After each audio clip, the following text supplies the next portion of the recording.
something that always comes to mind for me is that at an RMC, that's all they do is mobility.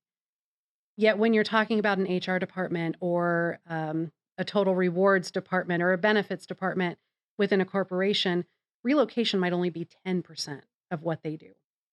So with every move, there might be a little bit of a, how did we do this before, kind of trying to remember. And so it's not necessarily as efficient of a process. And so again, that's where that soft saving comes in. We're able to move things along a lot easier.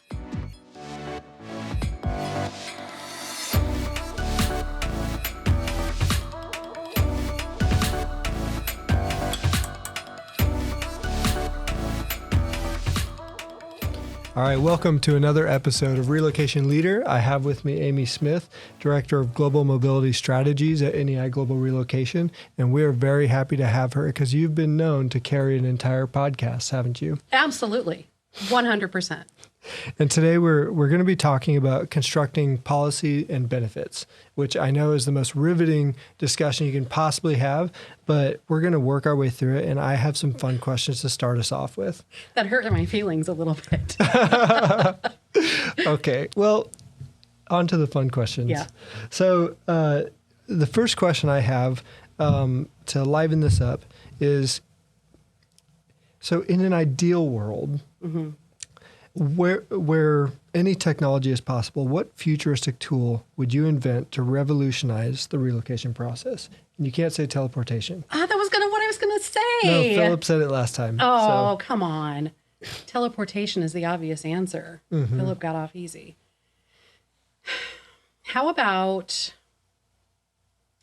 robots that pack your household goods while you're sleeping? They have those. Okay. I'm joking. They have those? Not yet. Okay. But that's a good idea. Well, then that's my idea. I feel like that'd be the creepiest idea, though. You just be like... You're sleeping in robot. It's fine. It's fine. Yeah. Just go back to sleep. Yeah. Then you'd find people that were like, oh, okay, robots are packing that house. We can get in there. They won't even know. Just take all this stuff. That's true. It's like the robots have it. That's true. That's why I don't work in tech. That's why I'm not an inventor. Okay. So tell me, I'll kind of mingle in some of these other questions.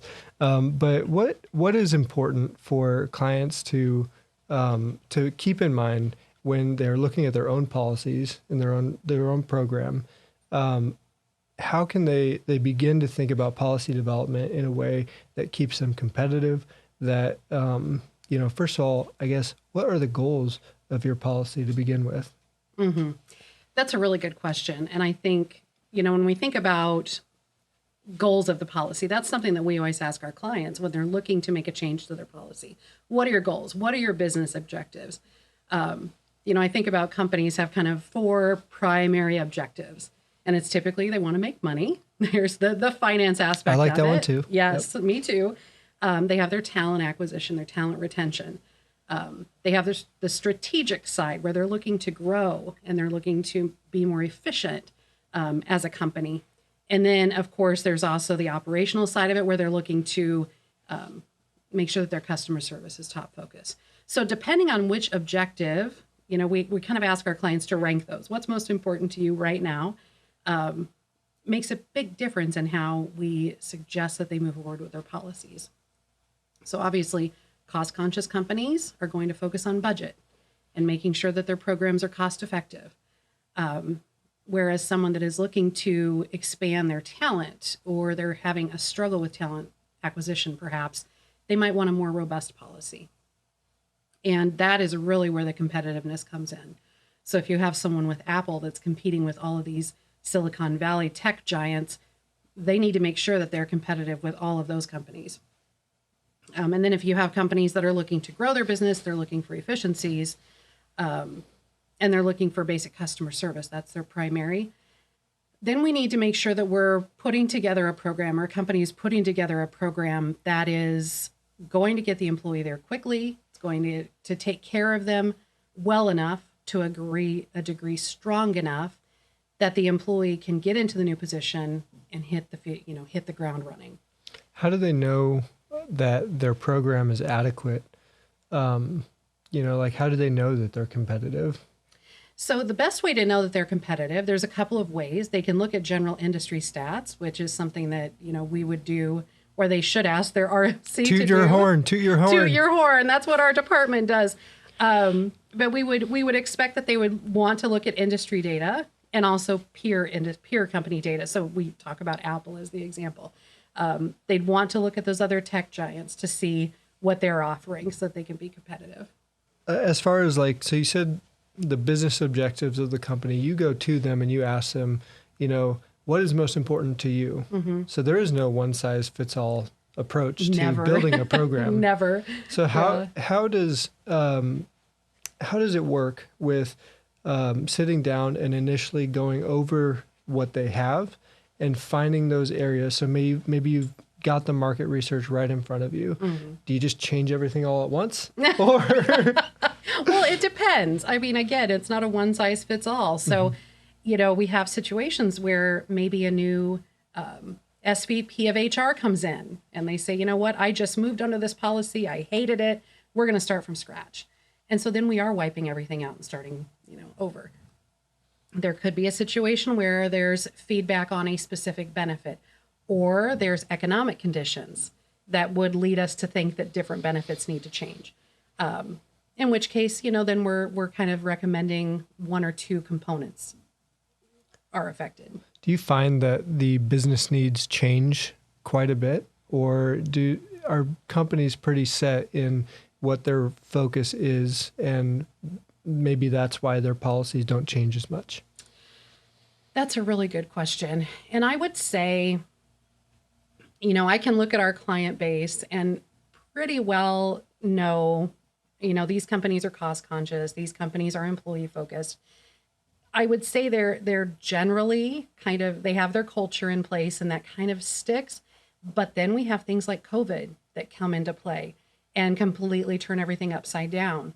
Whether it could be a merger or an acquisition or, because you could have been in we were very focused on being cost conscious, and what happened? Oh, now we don't have an entire department. Yes. So, so you have to do right. what you need to do to help the business survive. And sometimes that dictates your focus with regards to relocation. Then. Exactly. Yes. So talking through, we covered business objectives, mm-hmm. but when it comes to maybe demographics, how do different employee demographics like seniority level, family status, how do those impact the design and offerings of a corporate mobility program? Sure. So I will say that currently 91% of companies tier their programs based on employee grade level, salary, seniority level. And so most companies, again, 91% are tiering those programs. They have most commonly 4 policies, and then they may have some additional pieces tucked in there, whether What's it's a the home. Most policies you've ever seen? Oh, gosh. I would say there was one that had 36. What? Yes. Okay. Yes. As far as family status goes, that's a really, really interesting one.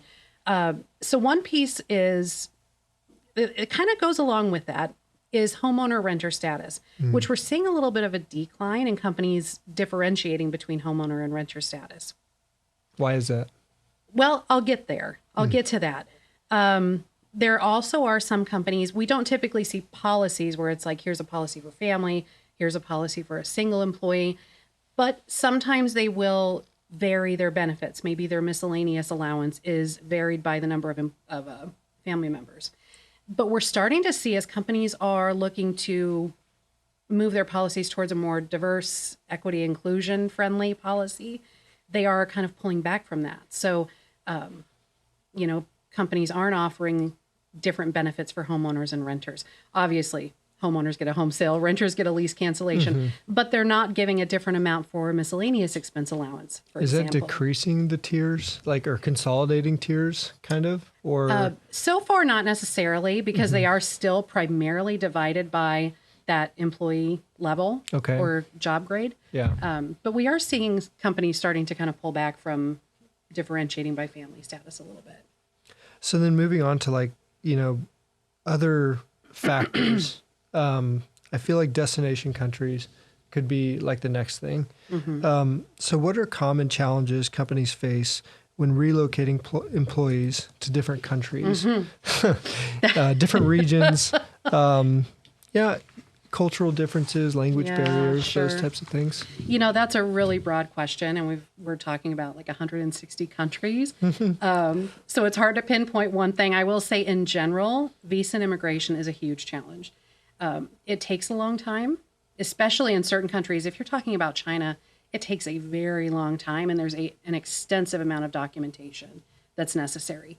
Whereas, maybe moving from the U.S. to Canada is pretty simple. So visa and immigration is a huge challenge.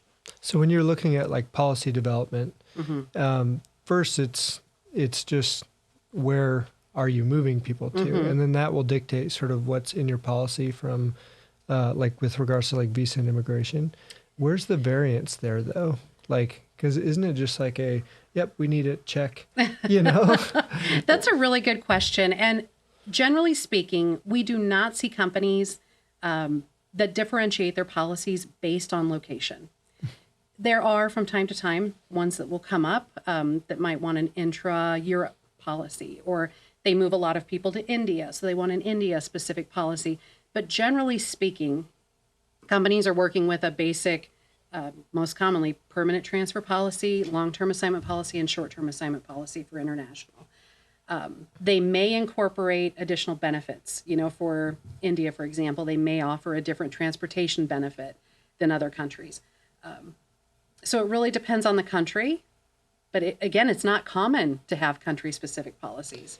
Well, I think it's time to do another one of our fun questions. Oh, okay. So this one's really good. If a celebrity suddenly became a CEO of a company needing relocation services, who do you think would be the most fun celebrity to work with?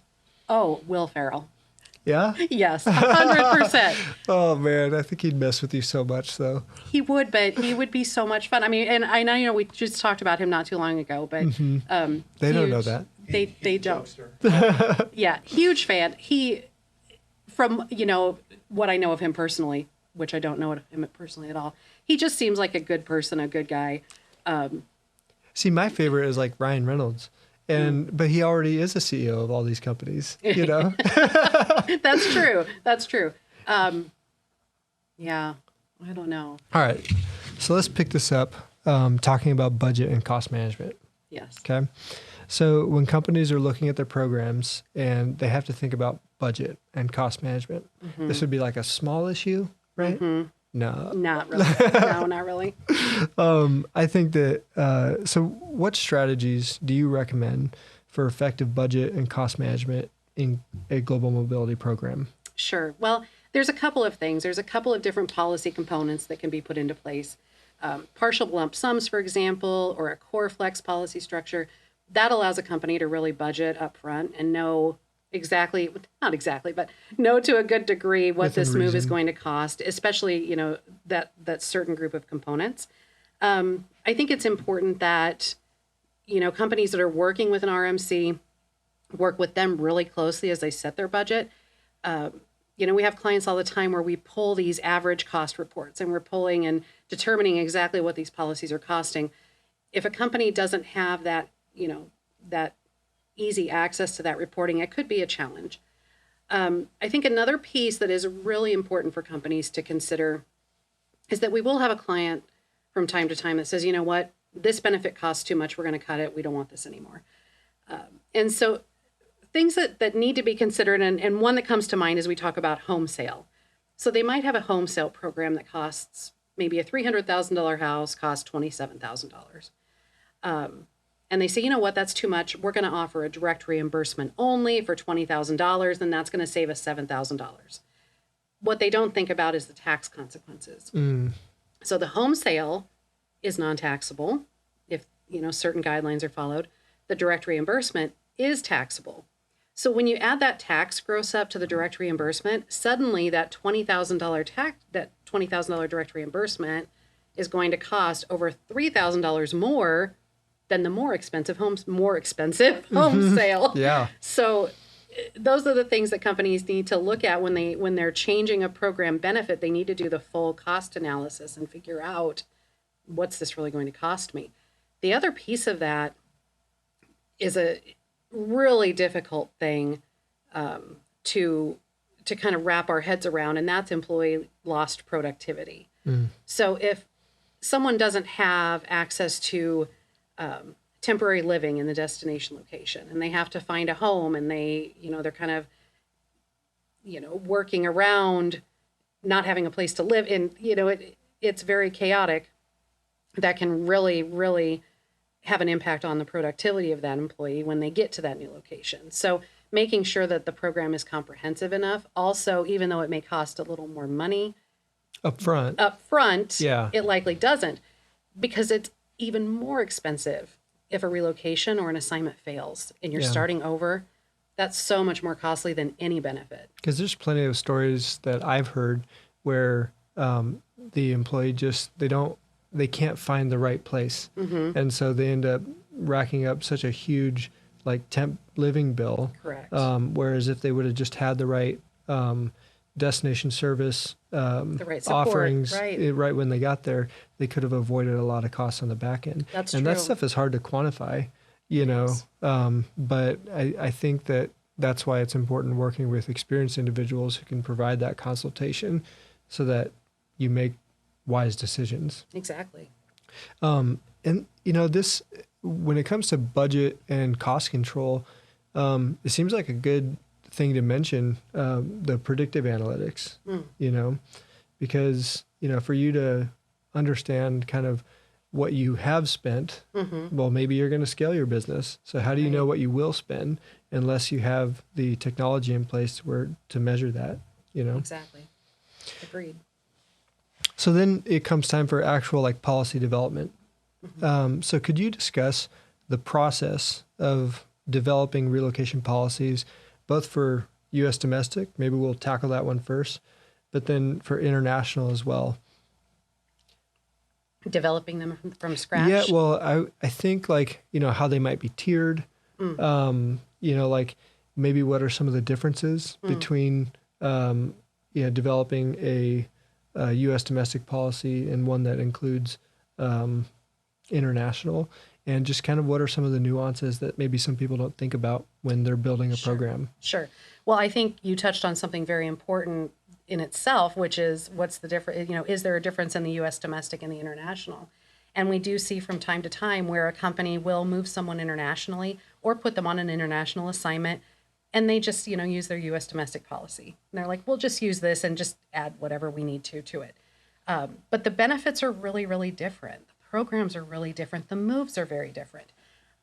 So it's best, if possible, to have a different program in place. A lot of companies on the international side, if they're only moving or assigning a couple a year, they might work off of offer letters versus a policy. But the point is, don't use the U.S. policy for your international people. So when we're developing from scratch, maybe we're working with a new client. What our client relations managers would do first, of course, is to obtain their current policy, if they have one. Now, are you asking about clients that don't have one at all and they're starting from scratch? Let's do both. Let's start first with the ones that don't have a policy. So I think the first step would be, of course, to have that conversation. What's most important to you? Is it cost? Is it talent retention? Is it customer service and productivity? Where do your priorities lie on this scale? Do all RMCs ask those questions, or does it take some intuition? I bet not. Okay. I bet only ours does. No, I don't know. Yeah. I don't know. So once we have a good understanding of those kind of things, we have, a general outline of the most commonly offered benefits and by tier level. And so, most companies would receive, or most employees would receive, some kind of miscellaneous allowance, or on the international side, a relocation allowance, just to cover anything that's not otherwise specified in the policy. Most are going to receive some sort of household goods shipment. They're going to receive travel to the new location. They're not going to be responsible for getting themselves there. And then depending on that tier level and how far the company wants to go is when we start to add in additional benefits. There's also, like we talked about, the home sale piece. there is a risk involved with a home sale. Is the company risk averse? Are they willing to kind of accept that risk for a home sale program? And on the international side, it's really the same process. But the difference there is that we're wanting to know, how long are your assignments? Are you sending people permanently? When they're finished, are you repatriating them or are you localizing them? And then that kind of changes that course of action on the policy provisions as well. So I'm curious on that front.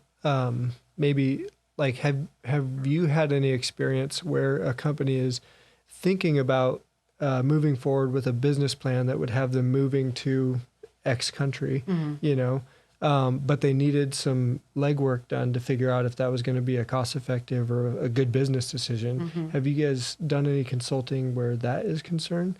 And then does that? I should just ask that question first. That's a fair question. I would say the questions would be more specific to cost. What would be the cost of a move to do this and this and this? In which case we do cost estimates for clients. I don't know that those have ever changed the course of business or if they're going to move into a different country. But I think it would change. Because I know that in certain rural communities where they have to move people to, they will do estimates on, is there even going to be housing available and all this stuff. And that can be a big problem, especially when you have big projects taking place in remote locations. Yes. In the U.S., we have definitely done things like that. We do have some companies that do some engineering projects, that type of thing, that are in very rural areas. And we do research to see if there's housing available. On the international side, not as much, but on the upfront on the U.S. domestic side, we have. Nice. So as far as I don't know if you want to call them just these are our core benefits, but what are some key elements, maybe beyond just the benefits, that should be included in relocation packages that cater to a wide range of needs? So I'm thinking, obviously you have the benefits, but working also with a client relations team, you should be thinking about that as well, right? Mm-hmm. Yes. Any policy should probably include a repayment agreement. Those are very important. And should also outline any eligibility requirements. That also includes one set of benefits per household. All right, so moving on, support services, which are important. What kind of pre, during, and post-relocation support services are essential in a successful mobility program? Sure. I can't talk. That's okay. For pre, I think it goes without saying, and this is both it's pre, post, during, is a well-organized and well thought out setup program from the beginning. So if you think about mobility, you think about relocation, it is consistently the third most stressful event in a person's life behind divorce and death. Wow. And so when you think about relocation, you're thinking about if you were to receive a transfer notification and now you're going to move to Europe, you need to be there next week. You're leaving your family behind. Imagine that stress. All of a sudden your heart starts to pound and your ears are, pounding. I'd be fine. My wife would be. Okay, maybe that's just me. My heart's pounding thinking about it. Yeah. So having an RMC, having someone who is well-versed in the program, how the processors are going to work, that can walk through every single step from the beginning is paramount. I mean, that is the top most important thing. Beyond that, as far as benefits go, I would say things like discard and donate for household goods is good. We think about every time we move, there's always these jokes. Every time we move, there's boxes in the basement and those boxes just keep piling up and piling up. And if you haven't opened them since your last move, you probably don't need those boxes. Now, Amy, some people are collectors, okay? Well, some, I suppose. So those non-collectible items, let discard and donate, get rid of those boxes. Don't take them with you again, right? Mm-hmm. So that kind of just reduces a little bit of stress. Things like home sale on the U.S. domestic side are really important. Getting that home appraised, getting the inspections done right away. Those steps are really important. Of course, on the international side, we already talked about visa and immigration, getting that process started immediately and getting an idea of what paperwork is needed and how long that process will take. I would say on both U.S. domestic and the international side, a preview trip or a home finding trip to kind of get a lay of the land and figure out where you're headed is a good step. Question on that. Yes. Are there companies who don't see that as very useful? And if so, like, what would you say to those companies? I would say there are some, especially more maybe on the U.S. domestic side. Though on the U.S. domestic side, excuse me, it's more common to offer a partial lump sum payment that covers that home finding trip. Mm-hmm. So if the employee feels they need to go and do it, they can. But I think it is really important because you're not only seeing where you're going to work, but you're going to see the town that you live in. That's a good time to start building those relationships with a destination service provider, do some area orientation to see schools and figure out where kids are going to play football and baseball and all of those extracurricular activities. And it also gives the employee a chance to meet and talk to the team that they'll be working with in that new location. So I think it's really important. It's just kind of that introductory trip. Yeah, because you're not just moving somebody's job, you're moving their entire life. Yes, exactly. Their entire life. Another really important pre-move benefit is starting that cultural training for the international assignments or relocations. And I think something that's interesting about cultural orientation is that you do have assignees that say, well, I don't need this. I've been there on vacation or I've been there on a business trip, but that's not the same as living there. So it's important to try to incorporate that cultural training benefit. During the relocation, you have the travel, of course, to the host location. You have the household goods move-in process. You have temporary living support, housing support. During the move itself, there's a lot that goes into that.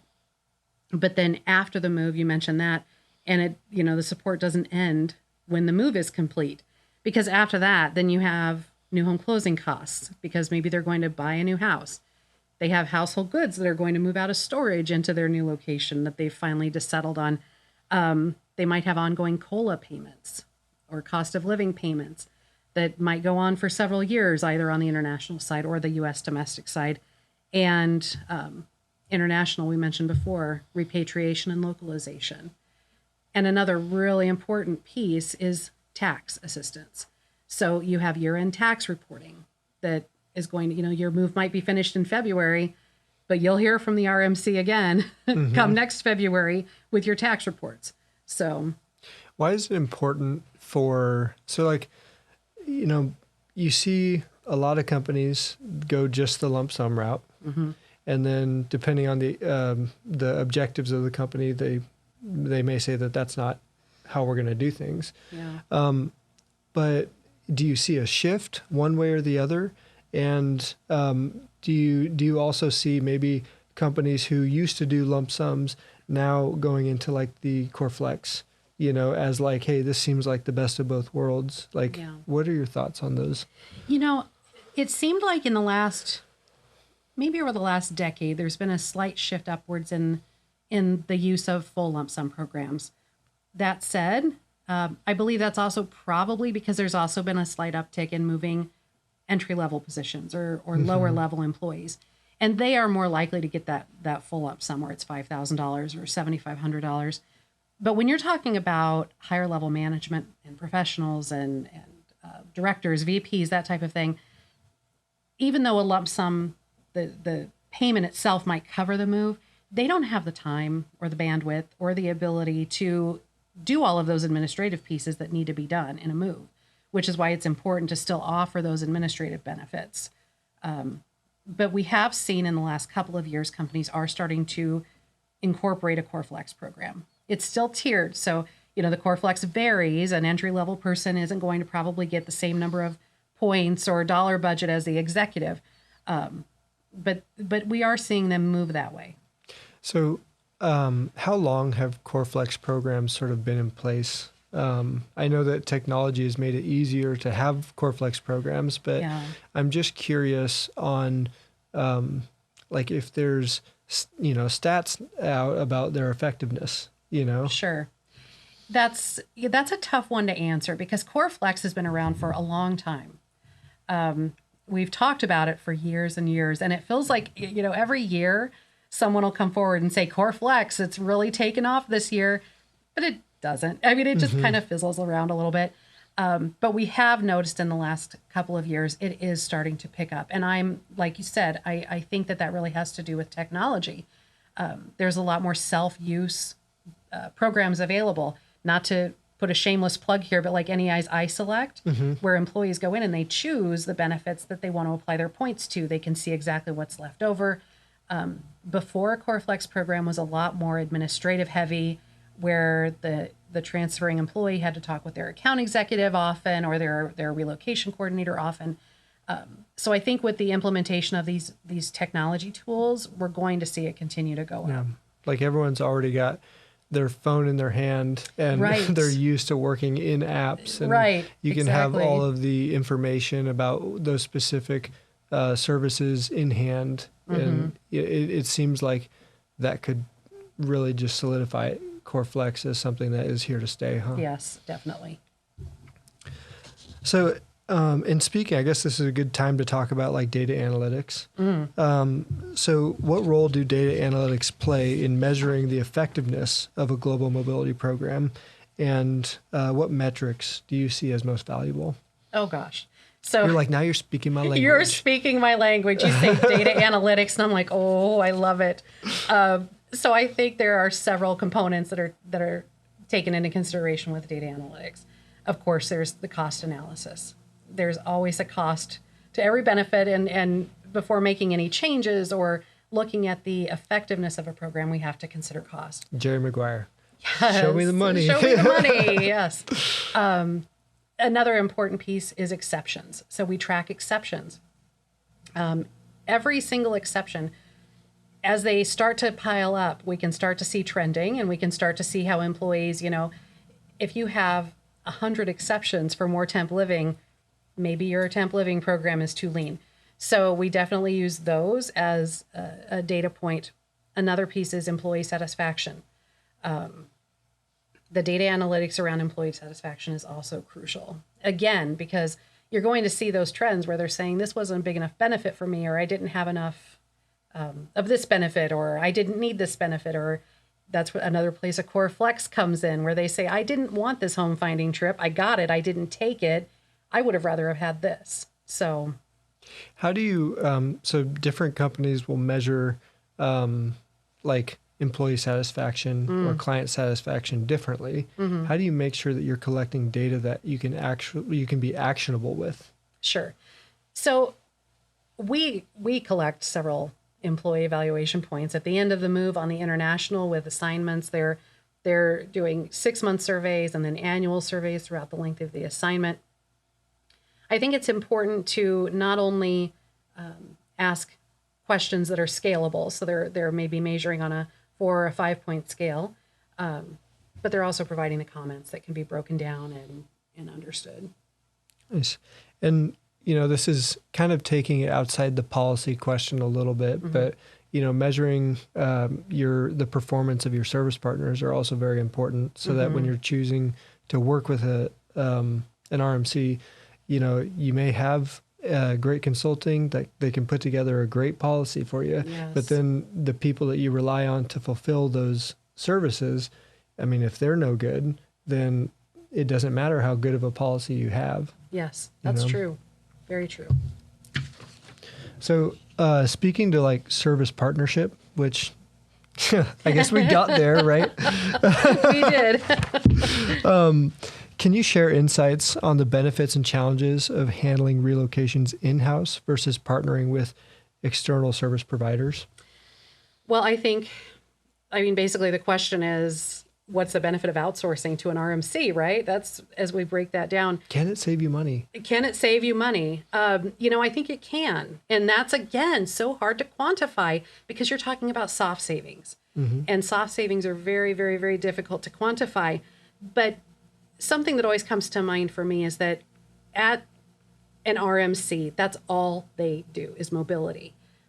Yet when you're talking about an HR department or a total rewards department or a benefits department within a corporation, relocation might only be 10% of what they do. So with every move, there might be a little bit of a, how did we do this before? Kind of trying to remember. And So it's not necessarily as efficient of a process. And so again, that's where that soft saving comes in.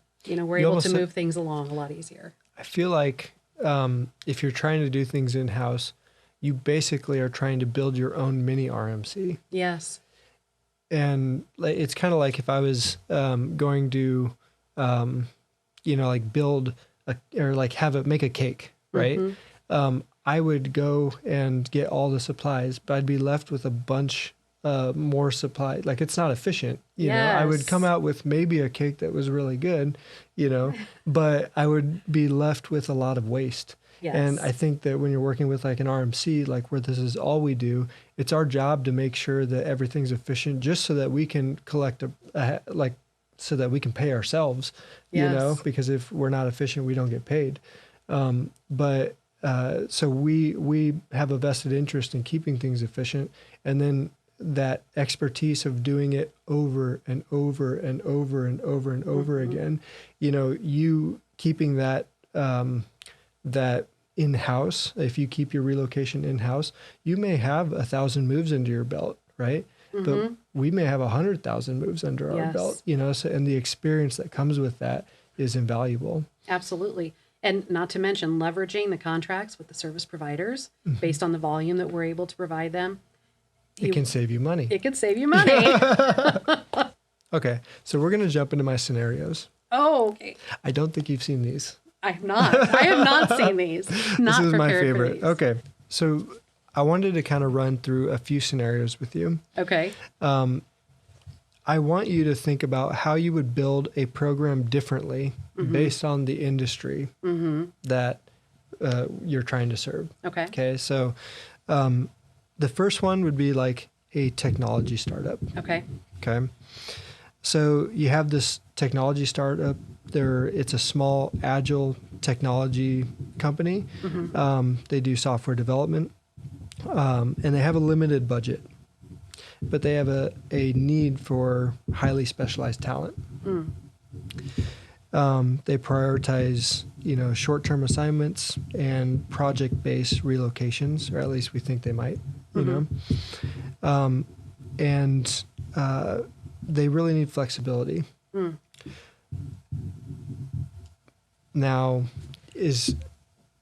with your experience, what you've the companies you've worked with, as well as with everything I've shared about them, how do you begin to think about their policy? Do you have any questions for that you would ask, and then kind of use that as a springboard to talk about a policy for a company like this? Yes. So my first questions would be, how many moves are they talking about? For U.S. domestic, and then also internationally. Okay. How long their assignments are that are U.S. or that are international. You mentioned project-based relo. So are they also talking about potentially U.S. domestic short-term assignments, which that can also come into play? My other question would be their employee levels that they're moving. Are they moving only their top brass, or are they moving everyone? So I would have those questions. Say if I'm speaking as a company, we're going to do only U.S. domestic relocations. It's mainly recruiting based, so we are just trying to get the right people in here for certain projects, and then we don't need them after that. So on a contract basis. Got it. We are. Yeah. So just did you have any other questions? Or does that cover it? I think that would cover it. Yeah. So if you're talking about project-based and it's U.S. domestic only, then we'd probably be suggesting a U.S. domestic short-term assignment. We'd be talking about something like that. We could incorporate a core flex program into that. When you're talking about a tech startup, they're very tech savvy, tech is important to them. I think they would want the tool like the iSelect program where they can kind of pick and choose what's important to them. But we're going to be excluding benefits like a home sale program. Because we're not going to expect them to sell their home if they're only there on a short time. The big questions for the company, of course, will be budget. I'm a little concerned that they would be on such a small budget with a U.S. domestic short-term assignment. In such a competitive industry. I would be concerned about the cost of housing. So are they going to cover housing for that project-based contractor for the entirety of that assignment?